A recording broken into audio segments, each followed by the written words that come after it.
Good morning વિદ્યાર્થી મિત્રો. હવે હાઇડ્રોજન ચેપ્ટરના ગયા લેક્ચરની અંદર તમારા સિલેબસનો એક ટોપિક આપણે ભણ્યા હતા, હાઇડ્રાઇડ સંયોજન, અને એ સિવાય જીનીટ માટે આપણે બાકીનું ચેપ્ટર જોયું હતું, જેમાં છેલ્લો ટોપિક આપણે કર્યો હતો અસ્થાયી કઠિનતા, અને દૂર કરવાની બે પદ્ધતિ જોઈ હતી, એક ઉકાળવું અને એક ક્લાર્ક પદ્ધતિ. આ લેક્ચરમાં આપણે હવે કાયમી કઠિનતા વિશે વાત કરશું અને કાયમી કઠિનતાને દૂર કરશું.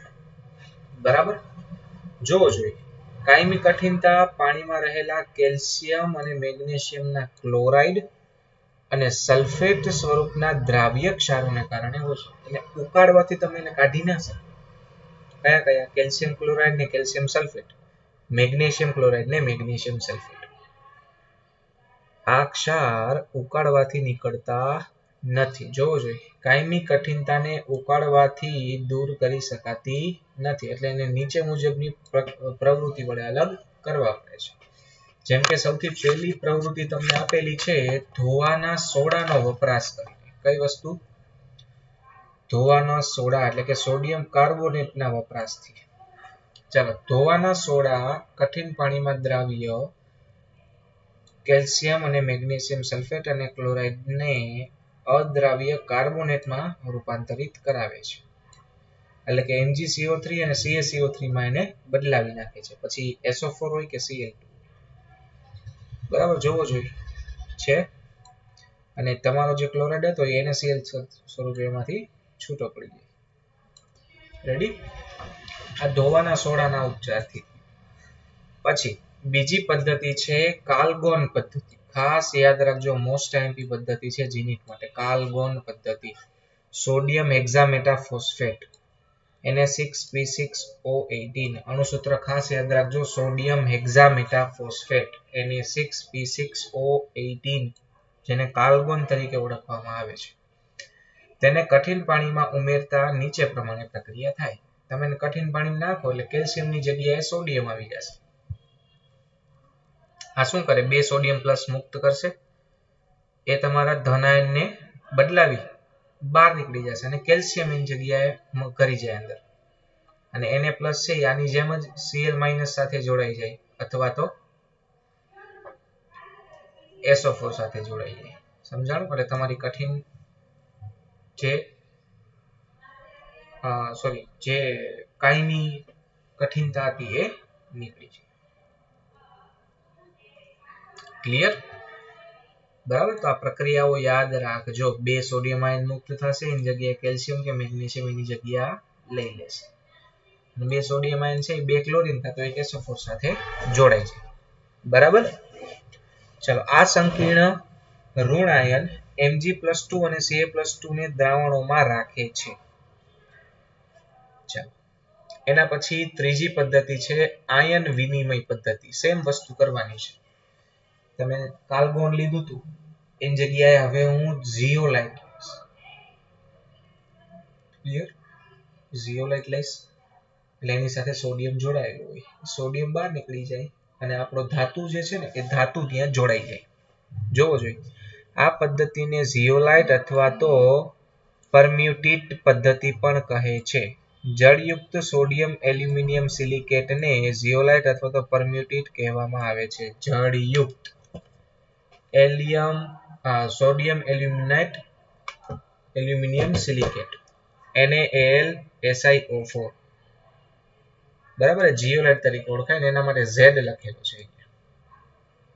ચાલો, શું કરવાનું? તો NaZ ને પાણીમાં ઉમેરવાનું, એટલે M છે બે ઝિયોલાઇટ સાથે જોડાઈ જશે અને ઘન સ્વરૂપે ત્યાંથી છૂટો પડી જશે. જ્યારે ઝિયોલાઇટ માંથી બધો સોડિયમ વપરાઈ જાય ત્યારે તે બિન કાર્યક્ષમ બને છે, પરંતુ તેને NaCl ના જલીય દ્રાવણમાં મૂકવામાં આવે તો એ ફરીથી કાર્યક્ષમ થઈ જાય છે. બરાબર, જોવો જોઈએ. ફરીથી NaCl લખ્યું એટલે એ તો આની જ રિવર્સ પ્રક્રિયા થઈ. બરાબર, ચલો. ત્યાર પછી ચોથી પદ્ધતિ છે સંશ્લેષિત રેઝિન દ્વારા. પ્રવર્તમાન સમયમાં કઠિન પાણીને નરમ બનાવવા માટે સંશ્લેષિત ધન આયન વિનિમય કરતા સિન્થેટિક કેટાયન એક્સચેન્જર. નો ઉપયોગ થાય છે. આ પદ્ધતિ ઝિયોલાઇટ કરતા વધુ અસરકારક છે કારણ કે ધન આયન વિનિમય રેઝિન જે છે એ SO3H સમૂહ ધરાવતો એક મોટો કાર્બનિક અણુ છે જે પાણીમાં અદ્રાવ્ય હોય છે. ચાલો, આ આયન રેઝિન સોડિયમ ક્લોરાઇડ સાથેની પ્રક્રિયાથી RNA બનાવે છે, એટલે કે RSO3Na, ખાલી RNA નહીં. અને આ રેઝિન છે કઠિન પાણીમાંથી Ca+2 અને Mg+2 લઈ લેશે અને Na+ ને પાણીમાં નાખી દેશે એટલે પાણી નરમ બની જાય. જોવો જોઈએ છે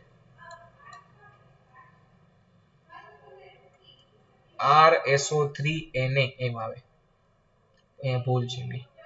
આ રેઝિનને જલીય સોડિયમ ક્લોરાઇડના દ્રાવણમાં નાખતા એ પાછું કાર્યક્ષમ થઈ જાય ઝિયોલાઇટની જેમ જ. કઠિન પાણીને ક્રમાનુસાર ધન આયન વિનિમય રેઝિન અને ઋણાયન વિનિમય રેઝિનમાંથી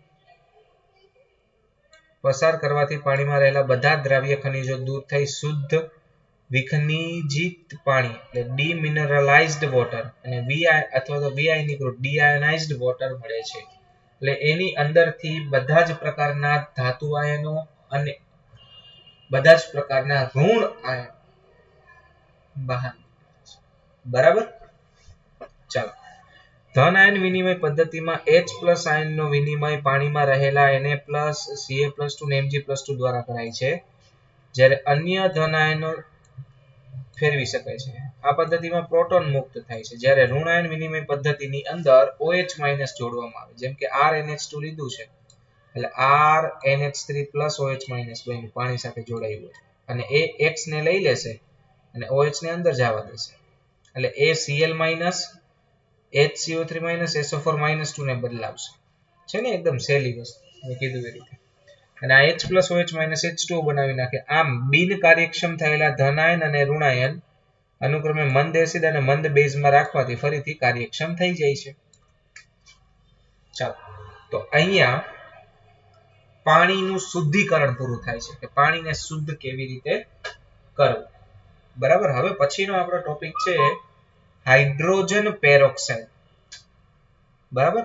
હાઇડ્રોજનનું બીજું એક અગત્યનું સંયોજન છે હાઇડ્રોજન પેરોક્સાઇડ H2O2.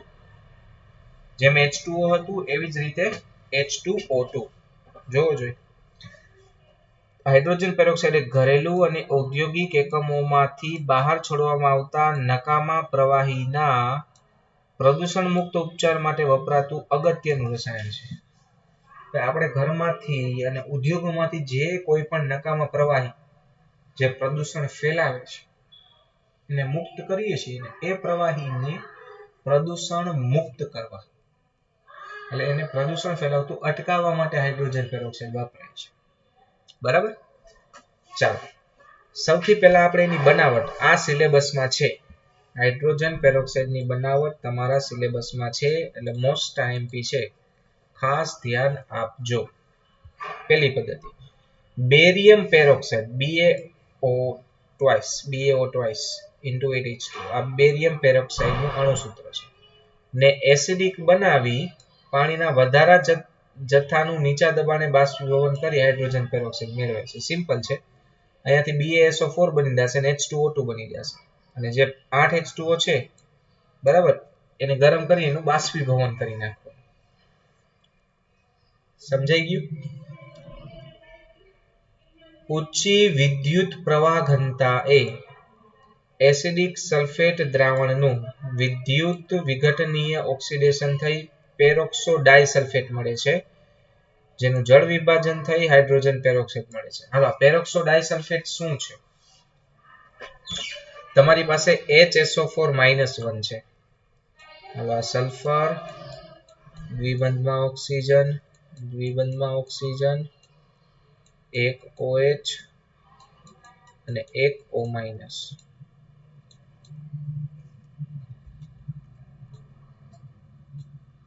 આ HSO4- છે તમારી પાસે. આવું જ બીજું HSO4- છે.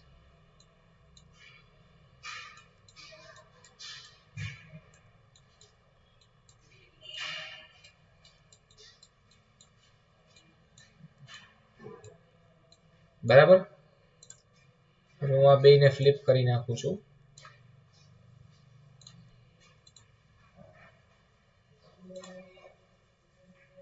અચ્છા વચ્ચે સલ્ફર ફરીથી લખવો જોઈએ. હા અહીંયા સલ્ફર અને એવી રીતે આને પણ ફ્લિપ કરી નાખો.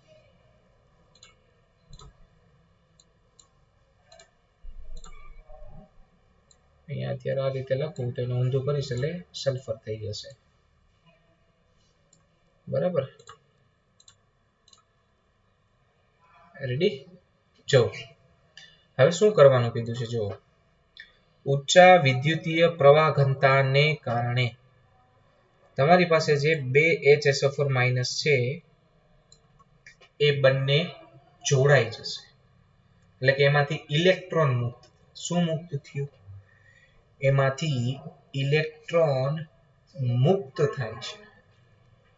કઈ વસ્તુ મુક્ત થાય છે? ઇલેક્ટ્રોન મુક્ત થાય છે. ચાલો, એટલે કે હું આ બંનેને જોડી દઈશ. આ બંનેને જોડી દો. બરાબર, એટલે બે પાસેથી એક એક ઇલેક્ટ્રોન મુક્ત થયા એટલે પ્લસ આવશે 2 ઇલેક્ટ્રોન. રેડી. ચાલો, આ બન્યું તમારું H2S2O8 પેરોક્સો એસિડ પણ કહી શકો. બરાબર, માર્શલ એસિડ તરીકે પણ ઓળખાય છે. હવે શું થાય છે? તો આમાંથી આ બંધ તૂટી જશે બંને, એટલે બે ઓક્સિજન માઇનસ માઇનસ થયા અને ત્યાં બે H+ ઉમેરાઈ જશે એટલે એમાંથી બની જશે H2O2. મુક્ત શું થયું? ફરીથી જોવો જોઈએ, HSO4- HSO4-. પણ એ કેવી રીતે ખબર પડે કે HSO4- આવશે? તમારી પાસે જે પાણી હતું એમાંથી H+ બે અહીંયા જોડ્યા એટલે OH- વધે. બે OH- ત્યાં જોડાઈને શું બનાવી નાખે? H2SO4 વત્તા H2SO4. સમજાણું? હવે આમાંથી HSO4- વત્તા બે H+ કરી નાખો એટલે એ થઈ ગયું ને. સમજાણું? જોવો જોઈએ છે એનું જળ વિભાજન એટલે પાણી ઉમેર્યું. એમાં પાણી ઉમેરો એટલે પેરોક્સાઇડ બંધ, બે હાઇડ્રોજન લઈ લેશે પાણીમાંથી, બે OH આ બે સાથે જોડાઈ જાય તો H2SO4 જોડાઈ જાય, બે H+ આમાં ઉમેરી દો તો H2SO4 થઈ જાય. હાલમાં પ્રયોગશાળામાં D2O2 ની બનાવટ માટે આ પદ્ધતિ જ વપરાય છે. જો અહીંયા પેરોક્સો ડાયસલ્ફેટ જ લીધું છે, K2S2O8 છે અને એમાં D2O નાખી દેશો એટલે KdSO4 બની જાય ને D2O2. ઔદ્યોગિક રીતે હાઇડ્રોજન પેરોક્સાઇડ 2 આલ્કાઇલ એન્થ્રાક્વિનોલના સ્વનિયંત્રિત ઓક્સિડેશન દ્વારા પણ બને છે. ખાસ યાદ રાખજો, આ મોસ્ટ આઈએમપી છે. 2 ઇથાઇલ એન્થ્રાક્વિનોલ એનું નિયંત્રિત ઓક્સિડેશન કરશો એટલે H2O2 બનશે અને પ્લસ ઓક્સિડેશન પામેલી નિપજાની અને એનું રિડક્શન કરો એટલે પાછો એ બને. જો આ પદ્ધતિથી 1% હાઇડ્રોજન પેરોક્સાઇડ મળે છે, તેને પાણી સાથે નિષ્કર્ષિત કરવામાં આવે છે. ત્યારબાદ નીચા દબાણે નિસ્યંદન દ્વારા એટલે પાણી ઉડાડી દો એટલે 30% દળથી આપણને સાંદ્ર H2SO4 મળી શકે છે. તેને નીચા દબાણે નિસ્યંદન દ્વારા કાળજીપૂર્વક 85% સુધી સાંદ્ર કરી શકાય છે. બાકીના પાણીને બરફ બનાવીને તમે શુદ્ધ H2O2 બનાવી શકો છો. બરાબર, ચાલો ત્યાર પછી આપણે એના ભૌતિક ગુણધર્મ વિશે વાત કરીએ. H2O2 ના તો શુદ્ધ H2O2 જે આ 85% વાળું છે એ લગભગ રંગવિહીન છે. તમે એને આછો વાદળી રંગ કહી શકો, અતિ આછો વાદળી રંગનું પ્રવાહી છે. બરાબર, H2O2 ના ગુણધર્મ 9.4 કોષ્ટકમાં આપેલા છે. આગળ વયું નથી, હવે આવશે, હમણાં જોઈએ આપણે ડિટેલમાં. ચાલો, H2O2 દરેક પ્રમાણમાં પાણી સાથે મિશ્રિત થઈ શકે છે અને જળયુક્ત એટલે કે H2O2 × H2 એનું ગલન બિંદુ 221 કેલ્વિન બનાવે છે. બરાબર, જ્યારે H2O2 30% કદ ધરાવતું હોય ત્યારે એને 100 કદ તરીકે ગણવામાં આવે છે. તમે H2O2 નું 30% દ્રાવણ લીધું હોય એ 100 કદ કહેવાય. બરાબર? એનો મતલબ એ થાય કે તમે 30% H2O2 વાળું દ્રાવણ 1 મિલીલીટર જેટલું કદ લેશો, એનો મતલબ કે 100 કદ જેટલો ઓક્સિજન એ આપે છે. બરાબર? એટલે વ્યાપારિક ધોરણે જો તમારે 10 કદ જેટલું લેવું હોય તો એ 3% H2O2 લેવું પડશે. બરાબર? એકદમ સિમ્પલ અને સાદું. ચાલો, હવે જે આ ઉપરની લાઈન છે ને, આ લાઈનને આપણે ડિટેલમાં સમજીએ. બરાબર? તો તમે જ્યારે એમ બોલો ને કે 30% H2O2 વાળું દ્રાવણ 1 મિલીલીટરનું જેટલું કદ, એટલે 1 ml કદ STPA તમને 100 કદ જેટલો ઓક્સિજન આપે છે. એનો મતલબ કે તમે જ્યારે 10 કદ વાળું દ્રાવણ લેશો ત્યારે H2O2 નું 1 લીટર દ્રાવણ તમને 10 લીટર ઓક્સિજન આપે. તમે 1 ml લીધું હોય તો એ તમને 100 ml આપે. તમે 10 ml લીધું હોય તો તમને 10 ml આપે. તમે 100 ml લીધું હોય તો 100 ml આપે. 1000 ml લીધું હોય તો 1000 ml આપે. બરાબર? વ્યાપારિક ધોરણે જો તમારે 10 કદ વાળો જે વેચાય છે એ 3% H2O2 હોય. હવે આ વસ્તુને ડિટેલમાં તમને સમજાવું તો દાખલો એક આપેલો જો. આ દાખલો ગણીએ ને એટલે બધું ક્લિયર થઈ જાય. 10 કદ વાળા હાઇડ્રોજન પેરોક્સાઇડના દ્રાવણની પ્રબળતા નક્કી કરો.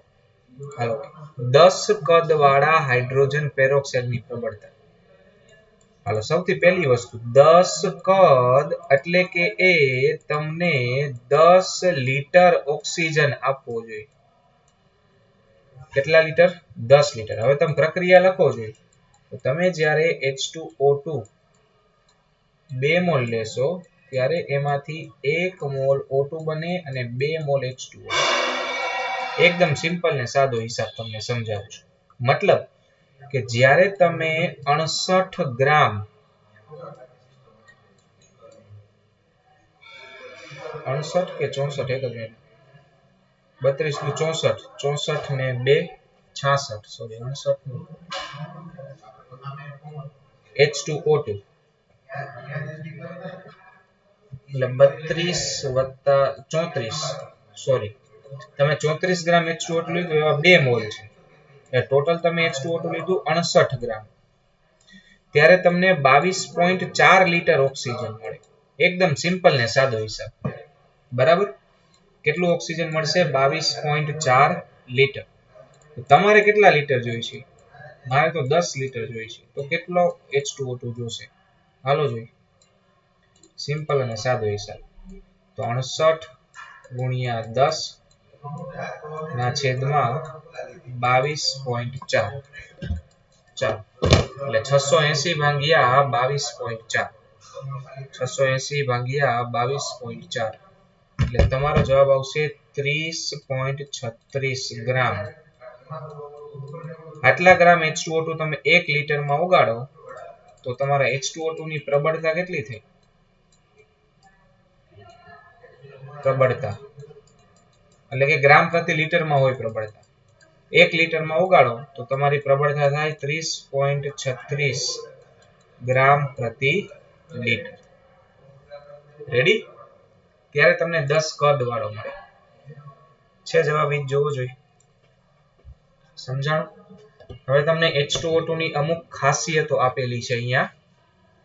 તો ગલન બિંદુ આપેલું છે, પછી ઉત્કલન બિંદુ છે, બાષ્પ દબાણ આપ્યું છે, ઘનતા આપેલી છે, પછી 298 કેલ્વિન તાપમાનની ઘનતાના 268 છે ઘન સ્વરૂપેની ઘનતા. ઘન સ્વરૂપની ઘનતા વધારે છે, જોજો પાણી કરતા ઊંધું. સ્નિગ્ધતા આપેલી છે પાણી કરતા વધુ છે. ડાઇલેક્ટ્રિક અચલાંક પાણી કરતા ઓછો છે. વિદ્યુત વાહકતા આપેલી છે પણ એ અવાહક છે. પછી જો હાઇડ્રોજન પેરોક્સાઇડ નું તમને બંધારણ સમજાવ્યું છે.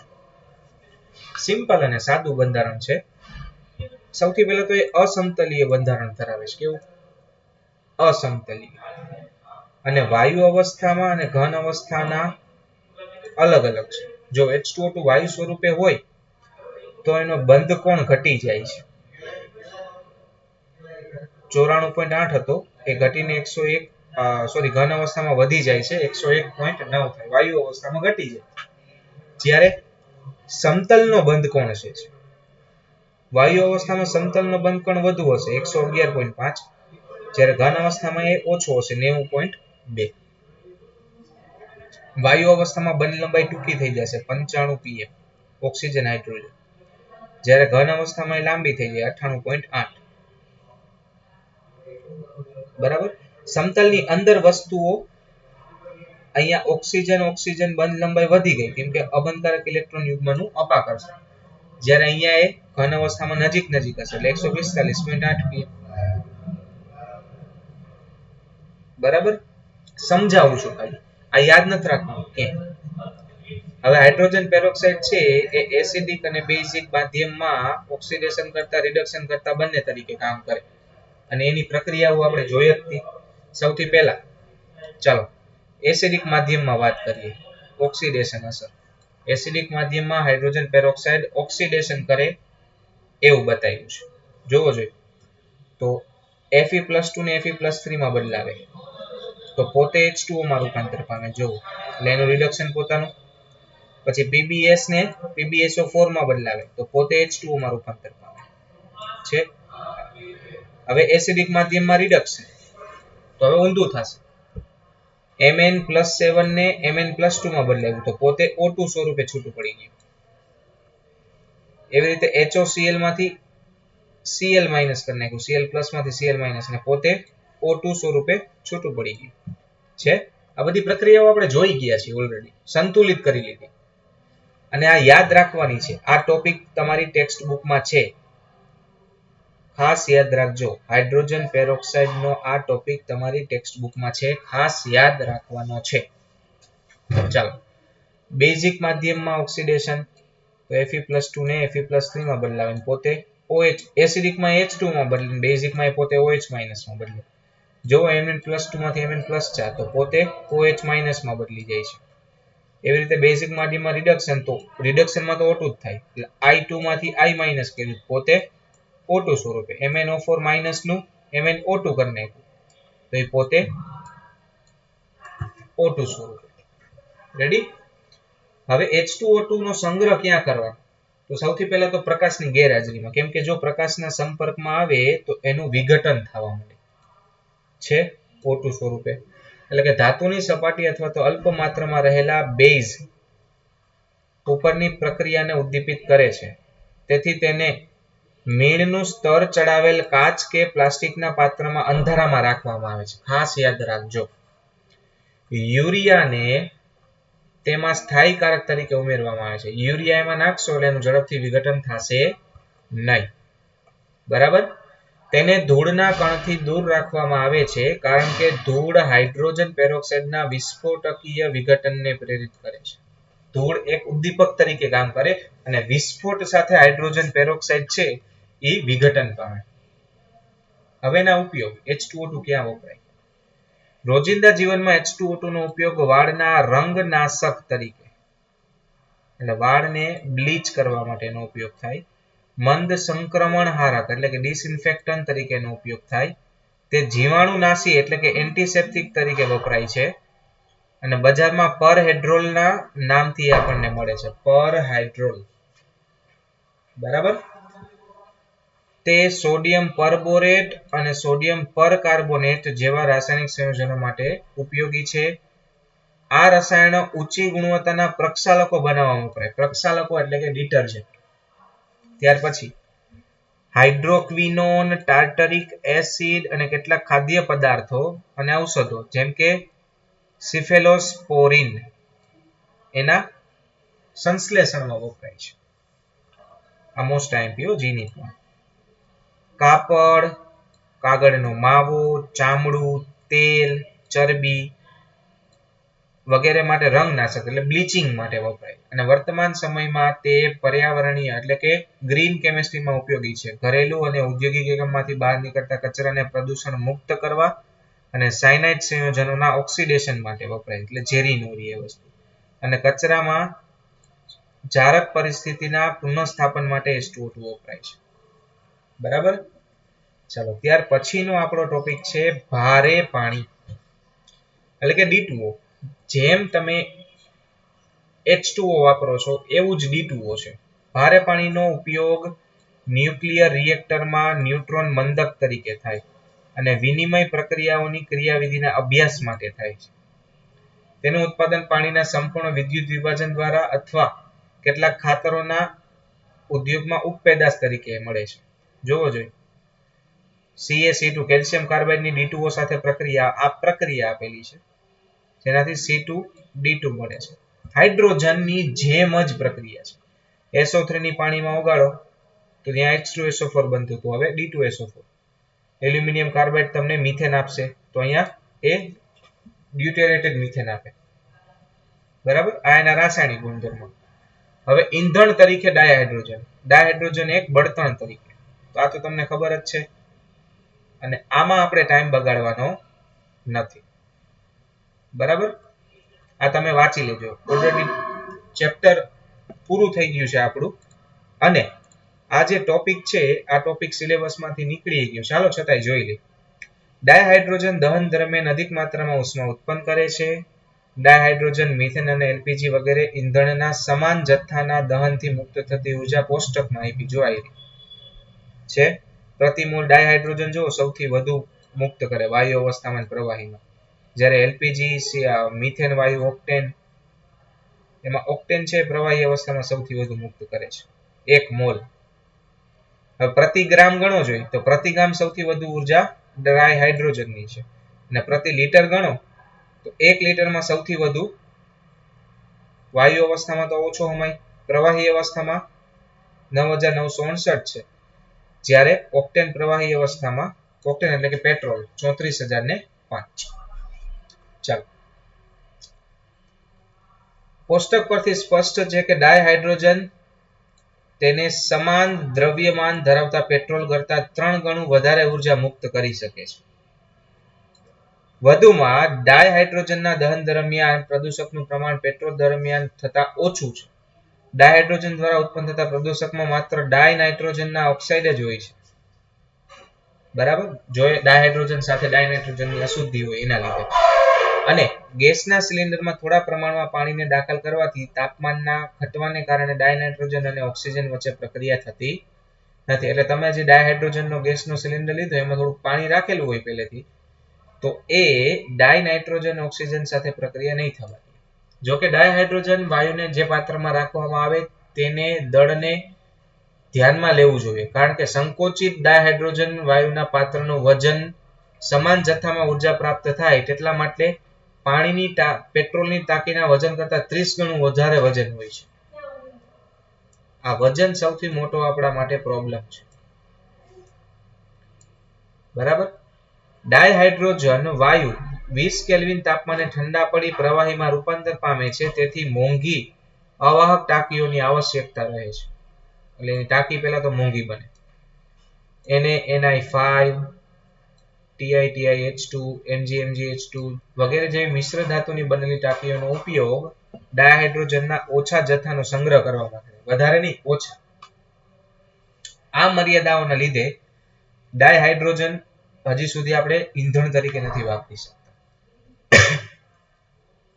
જોવો જોઈએ, હાઇડ્રોજન અર્થવ્યવસ્થાનો મૂળ સિદ્ધાંત પ્રવાહી અથવા વાયુ સ્વરૂપના ડાયહાઇડ્રોજન સ્વરૂપની ઉર્જાનું પરિવહન અને સંગ્રહ છે.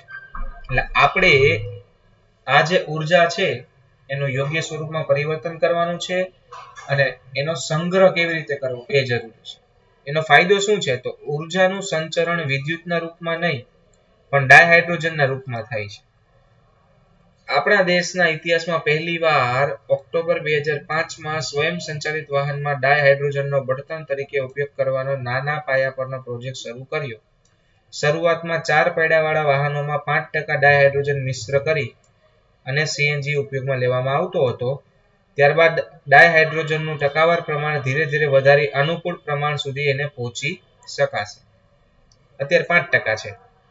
પ્રવર્તમાન સમયમાં ડાયહાઇડ્રોજનનો ઉપયોગ બળતણ કોષમાં વિદ્યુત વિભાજન માટે થાય છે. એવી અપેક્ષા છે કે આવનારા વર્ષમાં ડાયહાઇડ્રોજન આર્થિક રીતે પોસાય તેવું અને સુરક્ષિત ઉર્જા સ્ત્રોત તરીકે ઓળખાશે.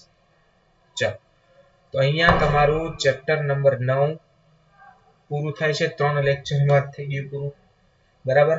અને આવતા લેક્ચરમાં આપણે એનું આખું સ્વાધ્યાય સોલ્વ કરીશું, બરાબર. લાંબુ લાગે છે પણ છે નહીં. ચાલો ડિટેલમાં જોશું નેક્સ્ટ લેક્ચરમાં સ્વાધ્યાય. તો આ લેક્ચરને અહીંયા આરામ આપીએ છીએ. Thank you so much.